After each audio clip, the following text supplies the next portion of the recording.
We are now going to start section 5.4, which is on the derivatives and integrals of exponential functions.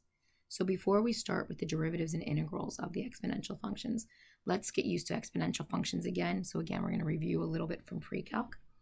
So what we're going to do first is we are going to do solving exponential equations. So 3 to the x equals 2. I don't know what just happened to the paper. All right, so this is an exponential equation because the x is in my exponent spot. If we don't know how to solve it, we convert it to a log form. So this way this converts to log, if you remember, the base of your exponential function is the base of your log. So it's going to be log base 3, and then of 2 equals x. So your log always equals your exponent. That's why our exponent rules apply to logs, is because logs are basically just exponents. Well, then you can either, depending on your calculator, plug it in like that in your calculator, or do your change of base formula. So this is the same thing as the log of 2 over the log of 3 equals x. Once you plug that into your calculator, let me type it in, log of 2 divided by the log of 3, you should get x equals approximately 0.630, let's go into 3 decimal places, 0.631. So if you're given an exponential equation to solve and your variable is in the exponent spot, convert it to a log form and then solve it from there. All right, number 2. 3e to the negative 2x equals 5.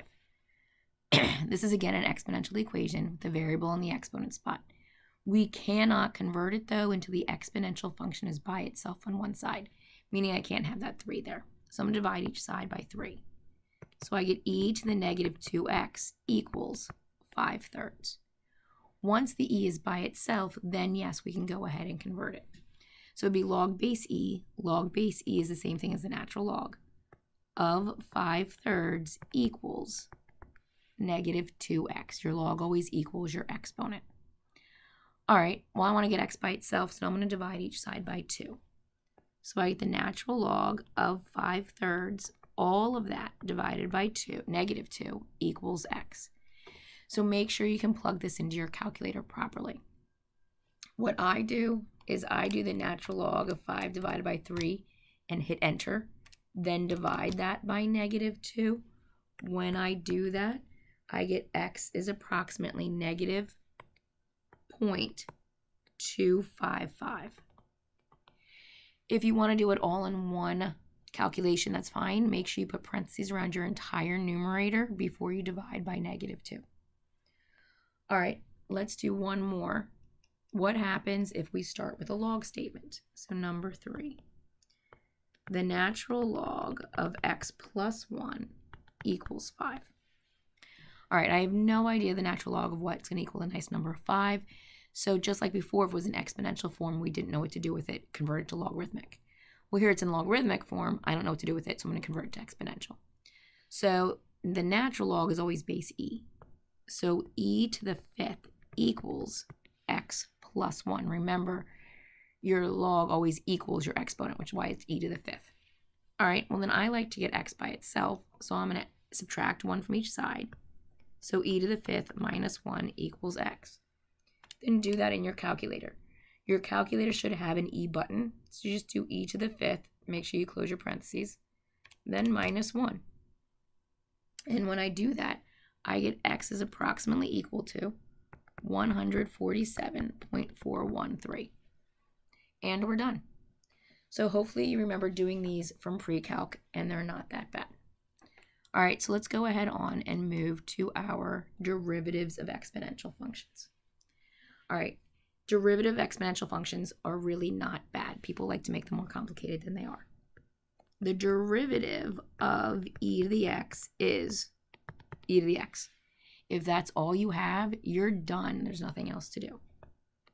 The derivative of e to the u, so if it's not just x as an exponent, we'll leave it exactly as it is, e to the u, but multiply by the derivative of u, or u prime.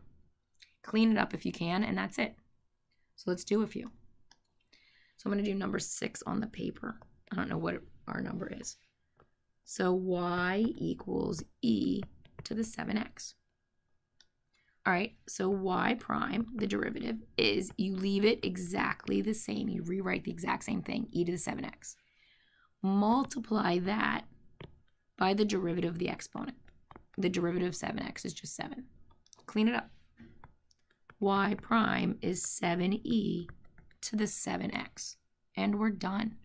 This is the answer I'm looking for. All right, number 7.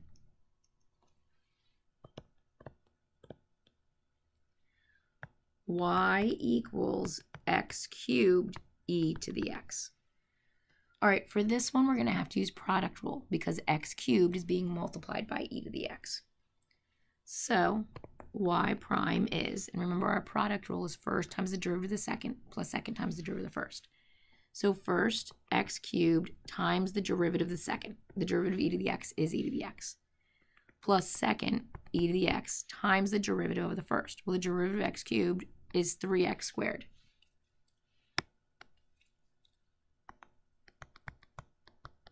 Clean it up. Y prime is x cubed e to the x plus 3x squared e to the x. So we typically like to have them in the same form with our variables first and our exponentials last. All right, and I have one more, number 8. If y equals e to the x tan x. All right, so to do this, the derivative is, I'm just given an exponential function, so I'm going to leave it alone, e to the x tan x. But I have to multiply that by the derivative of the exponent. The exponent is x times tan x. So the derivative of the exponent I have to do by product rule. So the first one is x times the derivative of the second. The derivative of the second, the derivative of tan x, is secant squared x. Plus the second, tan x, times the derivative of the first, which is just 1. So clean it up a little bit, not too much, would be e to the x tan x times x times secant squared x plus tangent x. So we always, when doing the derivative of an exponential function, is rewrite it exactly as it is, multiply it by the derivative of the exponent. That's it. In our next and last video, I will do the the integral involving exponential functions.